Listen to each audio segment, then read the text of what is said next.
इशिता और आदि का हुआ आमना सामना। मिहिका के उड़े होश। आगे बढ़ने से पहले वीडियो को लाइक कर ले, चैनल को सब्सक्राइब कर ले। जब यहाँ पे इशिता बेड पे रहती है तो रूहान की आने की आवाज आती है, तो कहती है कि आप कौन हो, आपको किससे मिलना है।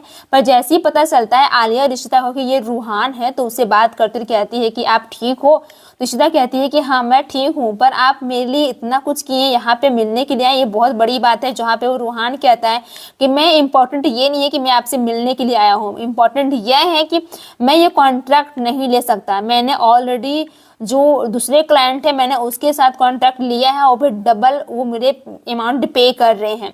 इस बात पे इशिता कहती है कि ऐसा कैसे कर सकते हैं आप, आपने तो पहले हाँ कहा था, अब ना क्यों कह रहे हो। मुझे उस इंसान से मिलना है जिसने ये डबल पैसे दिए हैं। देखो तो भला कौन ऐसा इंसान है जो मेरे लिए डबल पैसे दे रहा है और वो भी उसके लिए आप कॉन्ट्रैक्ट मेरा छोड़ दे रहे हैं। रूहान डर जाता है और कहता है कि अगर ये पता चल गया, मैं इनको यहाँ से भेजने की कोशिश कर रहा हूँ और ये अगर पापा से मिल लेंगे तो बहुत बड़ी गड़बड़ हो सकती है, कहीं पता ना चल जाए। दूसरी तरफ मेघा कहती है कि आदि तुम यहाँ पे क्या कर रहे हो, मैं खुद आ रही थी ना। पर वो कहता है कि आप सिलेक्ट तो कर सकते हैं। फिर रोमी का कॉल आता है, पता चलता है कि वैसे वेन्यू के लिए चूज करना है तो उसे ही पता चलेगा। तभी जैसे ही वहां से रूहान आ रहा होता है, रूहान और आदि दोनों टकरा जाते हैं और टकराने के क्रम में वहां पे तो कहती है कि अजीब सा लड़का है, इस इतनी गर्मी में कौन ऐसा वेक्स पहनता है। फिर रोमी का कॉल आता है तो कहता है कि अब तो मुझे जाके मिलना ही पड़ेगा, कोई ना कोई ऑप्शन तो हो ही नहीं सकता। आदमी बस उसे देखे जा रहा होता है। रूहान ने पीछे मुड़कर देखता है पर कोई फायदा नहीं, क्योंकि रूहान ने अपने मुंह पे ऐसा कपड़ा जो बांध के रखा है जिससे कि किसी को पता ही न चल पाए।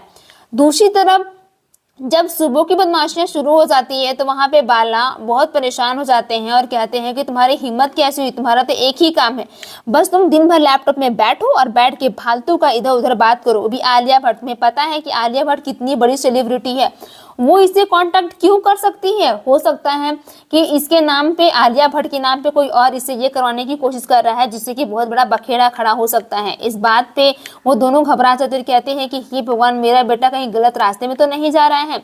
इस बात पे लेके बाला कहता है कि अब तो कुछ करना होगा। जब इशिता मिहिका अपना लहंगा दिखा रही होती है इशिता को, तो वो बहुत खुश नजर आती है। फिर बाला दोनों मिलकर कहते हैं कि इसका सोल्यूशन भी निकल जाएगा, तुम खामखा इतना परेशान मत हो, सब कुछ ठीक होगा। मेघा कहती है कि आका कैसा है, अच्छा है ना, बहुत खूबसूरत है ना, कौन आ गया, लगता है कि आलिया आ गई है। अपना मुंह ढक के जैसे ही दरवाजा खोलते हैं, आदि को सामने पाके मेघा काफी ज्यादा घबरा जाती है। फिर वहीं पे इशिता बैठी रहती है और कहती है कि कौन हो आप, बहुत छोटे लग रहे हो, क्या बात है, किससे मिलना है आपको। इस बात पे लेके इशिता बस आदि को देखे जा रही होती है और आदि की आंखें फटी की फटी रह जाती हैं, क्योंकि वो सामने इशिता यानी इशी माँ को देख लिया होता है। उसके मुंह से कोई आवाज नहीं आती है, बस आंखों में आंसू आ जाते हैं। फिर यहाँ पे कहता है आदि कि वो कुछ नहीं है, मेरी आंखों में आंसू आ गए क्योंकि ना मुझे कुछ पुरानी बातें मेरी माँ से जुड़ी हुई थी ना, इसलिए मेरे आंख में आंसू आ गए हैं, अदरवाइज ऐसा कुछ भी नहीं है। फिर याद करता है आदि कैसी इशिता माँ ने मुझे बचाने के लिए कितना कुछ झेला था, कितना कुछ किया था। फिर याद करते हुए पल को बहुत भावुक हो जाता है। तभी मिल्का कहती है कि मुझे पता है कि तुम किस बात पे लेके बोल रहे हो, चलो हम लोग बाहर जाके बात करते, जो ये बात करना है। इशिता कहती है इट्स ओके, कोई दिक्कत नहीं है, बात करने दो ना, मुझे उससे बात करने में कोई दिक्कत नहीं है। तभी आदि की आंखों में आंसू आती है तो इशिता कहती है कि आप रो क्यों रहे हो, क्या हुआ है। मेघा डर जाती है कि कहीं अपनी फीलिंग्स वो शेयर ना कर दे। इस बात पे वो घबरा कर कहता है कि मुझे ना इस हॉस्पिटल में, इस रूम से बहुत सारी यादें थी, मेरी मम्मी की जुड़ी हुई थी। तो इशिता कहती है कि क्या वो नहीं है क्या, तो बोलते कि नहीं मेरी माँ जिंदा है, बट मुझे कुछ यादें, बट वो हम लोग को भूल गई है। तो इशिता कहती है कि माँ भले ही हो जाए बट वो अपने बेटे को कभी नहीं भूल पाएंगे, अपने बच्चों को। फिर मीका आदि दोनों में झगड़ा हो जाता है। आदि कहता है कि इतनी बड़ी बात आपने कैसे छुपाई मीका, आप तो बता सकती थी ना मासी, आपने ऐसा क्यों किया। तो मीका कहती है कि मुझे 2 दिन पहले ही पता चला कि इशिता का है वो जिंदा है, क्योंकि यहाँ पे एडमिट थी और रमन जीजू को मैं देखने के लिए यहाँ मुंबई आई थी, बट मुझे इशिता आका से बातचीत हुई और पता चला कि वो जिंदा है। लेकिन वो नहीं चाहती है कि वो फिर से पुरानी बातों को खुरेदे और बाहर निकले, क्योंकि वो रूही का इल्जाम अभी भी अपने सर पे लेके जी रही हैं, वो घुटन से बर्दाश्त नहीं कर पाएंगे। तुम्हें एक बात मुझे छिपा के रखना होगा, तुम बोलो हाँ मानोगे या नहीं, प्लीज मेरा वादा करो। आदि कहता है कि कैसे, आपने इतनी बड़ी बात कैसे छुपाई।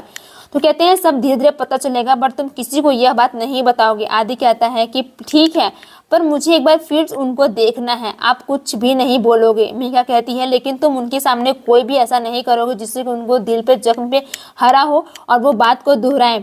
आदि रिक्वेस्ट करता है तो मिहिका मान जाती है। जैसे ही इशिता के कमरे में आदि जाता है वो उन्हें इस प्रकार से देख के काफी ज्यादा भावुक हो जाता है। फिर वो कहते हैं कि आप आ गए, क्या बात है, आप इतनी परेशान क्यों नजर आ रहे हो, आप बिल्कुल चिंता मत कीजिए, जो होगा अच्छा होगा। फिर इशिता और आदि के दोनों की बॉन्डिंग देख के मिहिका काफी डर जाती है कि अगर उन्हें पता चल गया तो बहुत बड़ा हंगामा हो सकता है और इशिता आका को ये बात नहीं बतानी होगी। फिर उनके साथ हाथ भी मिलाता है और कहता है ये क्या मैं आपका हाथ टच कर सकता हूँ। जैसे ही वो हाथ को टच करते हैं आदि को अपनी इशी माँ की फीलिंग्स होती है। इशिता को भी ऐसा एहसास होता है कि काश अगर हमारा आदि होता तो इतना ही बड़ा होता ना। पर आदि की आंखों में आंसू होते हैं और कहते हैं कि मुझे जाना होगा, मुझे बहुत सारे काम है। मिहिका इस बात पर टोक देती है और कहती है कि तुम जाओ क्योंकि मैं जल्दी तुम्हें वेन्यू भी देखना है और तुम मेल कर देना, मैं देख के तुम्हें सही से बता दूंगा। फिर आदि के चेहरे पे स्माइल होती है और मिहिका कहती है कि ठीक है तुम जा सकते हो। जैसे ही आदि जाने लगता है इशिता कहती है काश हमारा आदि भी इतना ही बड़ा होगा ना मिहिका।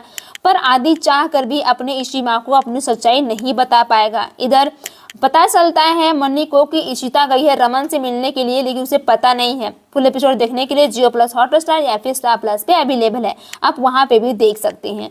धन्यवाद।